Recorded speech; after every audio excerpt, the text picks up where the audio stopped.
So Andrew, you are a stylist and fashion designer. Tell me a bit about how you got started in the industry. So I would say it was when I was 17. I started off a course after school that was at sixth form, the sixth form to the school that I went to, and it was English literature, ICT, and accounting.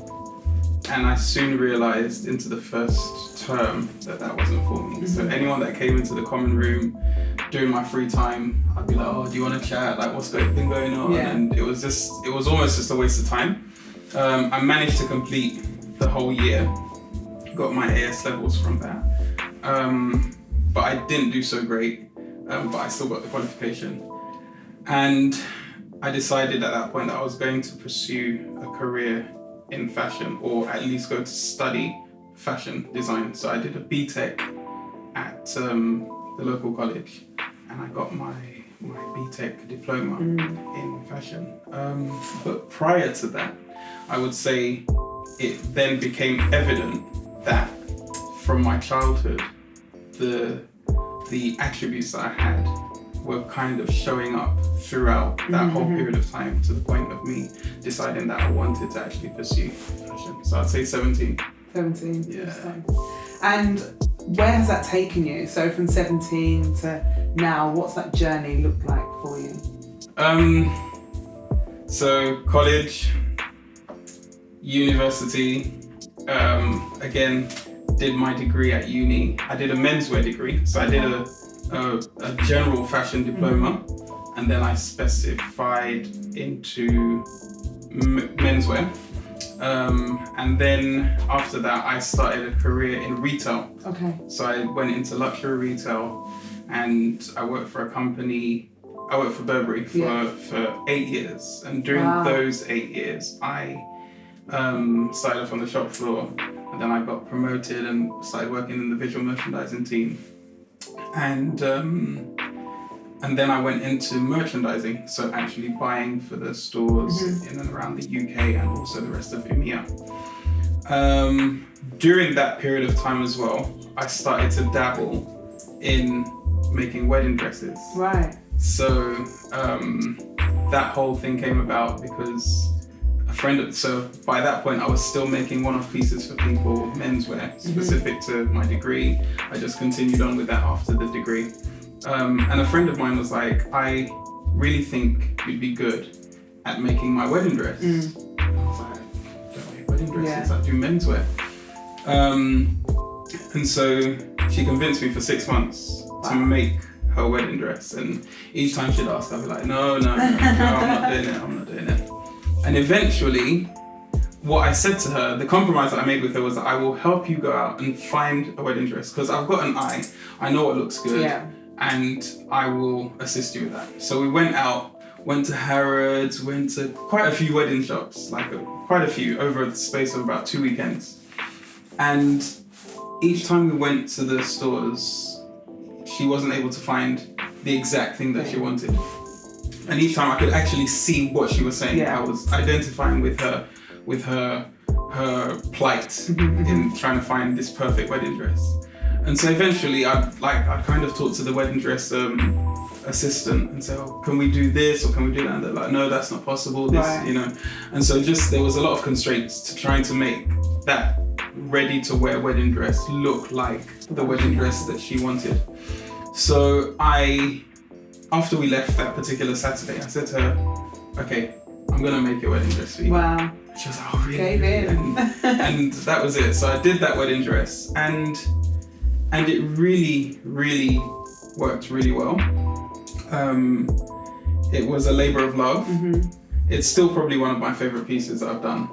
And it was the first, and it's remained special to me. Fantastic. So taking it back to your first job in fashion at Burberry, you were there for 8 years. Yeah. That is a very long time. Now, you said you started out on the shop floor. Was that your intention, just to sort of work the shop floor, or did you have, specific intention to work your way up? Definitely wasn't my intention. So I got the job, and I really had all intention of being there for no longer than a year. Right. 2 at the max. And I had hoped, actually, if anything, that I would work my way into the design team within the company, or during that period of time find a design job, because obviously I wanted to go back to what I'd studied. Right. So I decided after that, after pursuing that for a while, that it wasn't really working out and I wasn't really getting what I wanted. So a year passed, or about 9 months passed, and I was offered a role to work with I was offered the opportunity to work with the visual merchandising team. And I took that on after 9 months. And I think, again, I got promoted to then have my own store and look after my own store. And that was a new store altogether. So it was something that we came up, the whole team came together, put the concept together and put the store together. And I was then tasked to look after it. Wow. And kind of report back from store management, back to the buying teams, the merchant teams, and so on. And soon after that, about a year and a half after that, I got promoted again as a UK visual merchandiser. So I was I had different stores across the UK to look after concessions, events that were happening, concessions, and so on and so forth. And so during that period of time, there was clear progression within the company. And I think at the point at which I stopped being able to progress was when I decided that I think this is actually the end of the road and I'm going to leave. And so I left. I went to Gucci for a short stint and left there as well. And after that, decided that I was going to pursue my career in styling and continue making the bridal dresses that I've been doing on the side while working at Burberry and Gucci. Wow, so a lot. Yeah. Basically, but nothing really planned. But I guess you kind of followed the path of where your skills, your passion, just sort of led you through that journey, which I think is quite nice. That it has, sort of led you to where it has. So moving from Burberry, from Gucci to wedding wear, like obviously they don't do, sort of bridal wear. How did that? I know you spoke about having your friend wanting you to design her dress and you having done that, but what really kind of solidified that being the direction that you're going to pursue? Ultimately, it was the wow of the morning of her walking down the aisle in that dress. It was, as I said, it was a labor of love. It was emotional watching her because it was something that I was about to have missed out on. For 6 months, she asked me to do it, and I said to her, no. I had no intention whatsoever of doing it. And to then have done it and saw the response from everyone else, as well as myself, it really confirmed to me that this is definitely something I need to pursue. And so that, I think it was that moment that really put it together for me. And not only that, but the week before the wedding, I decided to do a little show and tell at my house for my family, friends and colleagues and stuff to come around and I'd do this grand unveiling of this dress. And my mum made a very pertinent statement, and she said that when I did the unveiling and whatnot, she was like, oh, it all makes sense now. Like, you've always drawn and doodled dresses and cats and dogs, and you've always been a drawer. Like, this whole wanting to do accounting and English lit and all of that stuff, it didn't really sink well. But this now makes sense. So when I now take the 17-year-old Andrew that decided to go and do a BTEC fashion design diploma, and the 5-year-old that was doodling, those married.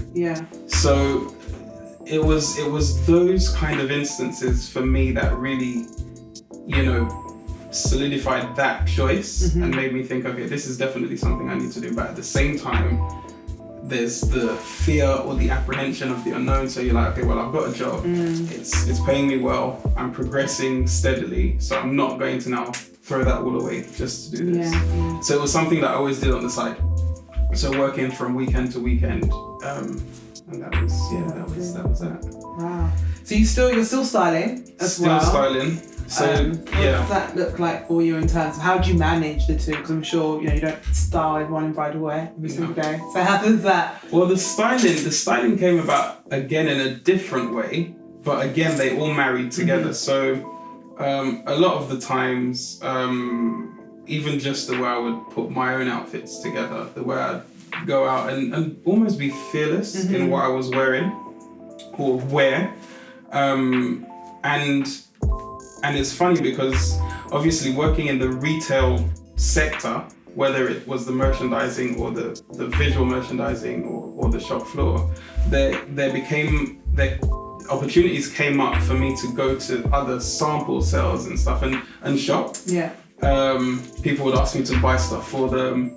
I'd buy stuff for myself. And it's funny the amount of times that I'd go to these sample sales and people would be like, oh, I went and there was nothing there. And I'm like, well, I found something. Look at this. Yeah. And they're like, oh, how did you see? And I was like, well, it was there. Like, you just have to open up your eyes or your mind to seeing these things.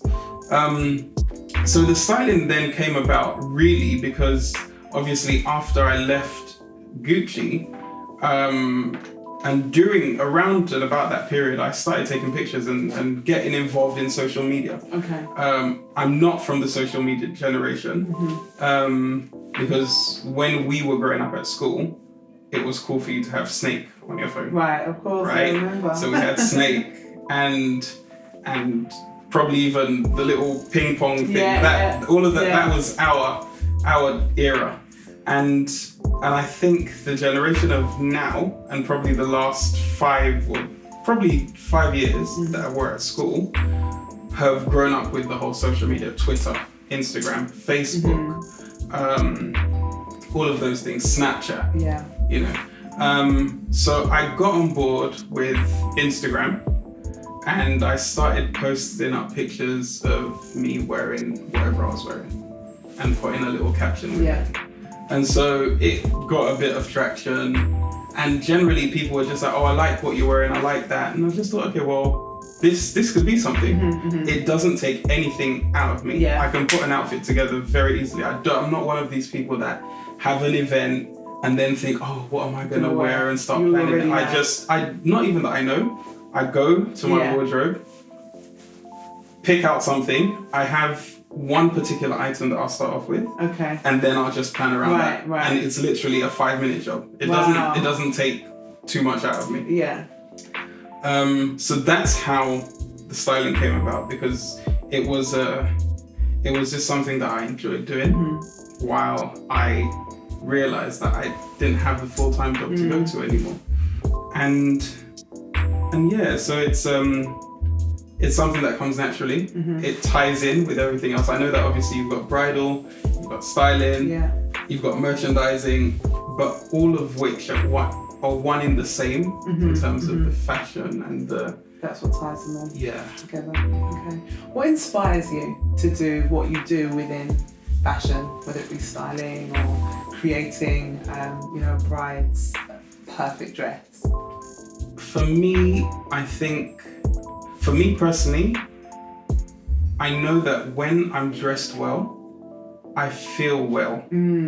It might sound superficial to some people and it might seem very much on the surface, but I know that if I'm having a bad day and I know that there's an event coming up, it's something for me to look forward to.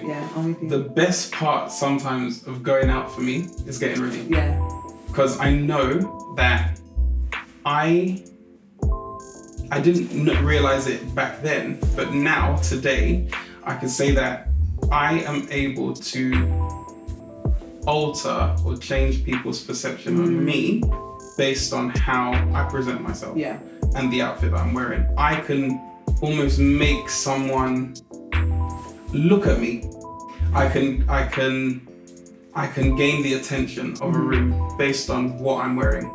If you look confident based on your outfit and your persona, you'll gain people's attention. Yeah. And so this is something that I didn't realize then, but I'm beginning to realize more and more now. So for me, that's one of my motivations. And not only that for me, but I realized that I can offer that service to other people. So if someone is a bit timid and shy, I'm like, well, you've got a great figure. Let's get you in this. Let's do this, let's do that. And I think that's definitely something that inspires me. Okay. You know. What would you do differently if you could go back and change it? Life is a journey. Hindsight is great, but it's not useful in the moment. But I guess looking back now, I would probably say the year of my AS, just eradicate that altogether. Just get rid of it. It wasn't necessary. Finish school and go and do a BTEC in fashion. Right. And just get the ball rolling that 1 year earlier, because I went to uni a year later than the recommended or the progressive age. So yeah, I'd say get rid of that AS year, because I don't even talk about it, to be honest. So what is it like being a black man in the fashion industry? I think it's amazing. I think ultimately, as a black man, you have the majority would probably stop. There's a barometer at which the average black man would stop at, and that's probably to have the standard suit, on weekends, the sweatpants, the hoodie, maybe from, I don't know, Ed Hardy or whatever it is, some of these street brands and so on. But for me, I think you can go so much further beyond that. I think ultimately, as I said to you before, where I feel that I can walk into a room and change people's perception on me. I feel that like if I wear that brocade suit, if I have the shiny bomber jacket or whatever it is, automatically people are like, who's this guy? Like, what's he about? And so I think to kind of set yourself apart from the majority, it already puts you a head above the rest, if you would. So I'm daring, and I don't mind taking chances in what I'm wearing. I don't mind taking chances in that kind of area. So I think as a black man, generally black men are not willing to take those chances. So if you do, you're gonna be different to the rest. So I love that, and ultimately I think the black culture is so rich, and fashion in itself is always looking for a point of reference.